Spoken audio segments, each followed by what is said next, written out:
Meldrum, Meldrum's Monster Garage. You ever wonder about your reverse lights and how they work? Well, I've been having a little trouble with mine, so let's talk about reverse lights on a 4-speed car.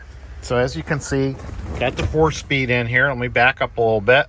4-speed transmission, and it's all tied into your linkage into your steering wheel too. So a couple things happen here. So I turned the ignition on so we can demonstrate this. You saw that the reverse lights were off, and now, okay, I'm gonna switch this over, and there we go. And did you hear that little click? That was in the steering column. I'll show you that switch in the middle in a second. But if you go back out here, the reverse lights should be on now. All right, there you go. Reverse lights, very cool. All right, so how does that work? Well, connected to the transmission is a little bar that goes up to the steering wheel, and up here, there's a switch way back here. And I'm gonna show you that switch if I can get a light up there. Pardon my, under my dash here, it's never been restored. But if you look up here, and I'm pointing to it, there's a switch right there, okay? And I'll show you, there's a connector on top too, and I will show you in the build manual where that is. All right, while we get ready for the Guardians to take on Kansas City tonight, man, that's been fun working down at the stadium this year, I tell you. I have really enjoyed that. But anyway, here's what we're looking at for the neutral safety switch. Basically, you've got the shifter tube here, and then you've got this switch on the outside, and that's the one I was pointing to up there, your neutral safety switch and your backup lamp here.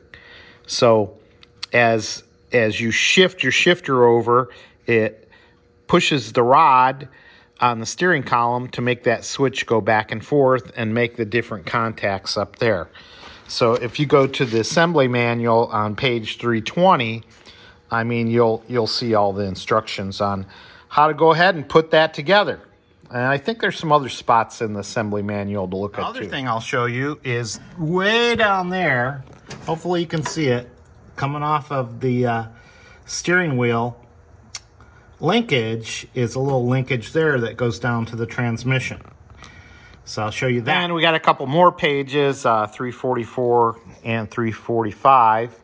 And you'll notice that this rod right here, okay, it's on your reverse rod here, going back to the shifter, connects over to this little mechanism, okay, and then that mechanism changes directions and goes up to the steering column that I was pointing to on inside of the car.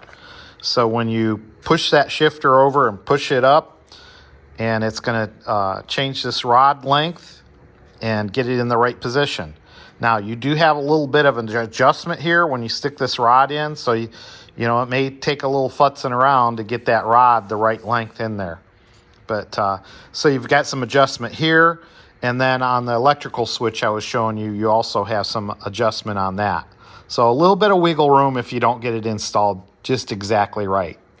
All right, it looks like we're getting ready to watch the Guardians. So here we go. All right, so there's another page, 526, where you can also see over here where all the connectors are. I don't have my glasses on tonight, so you got your backup lamp signal condition goes into that switch there.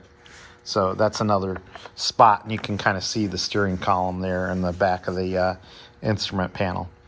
So yeah, that's all there is to it for these Chevelle backup lights.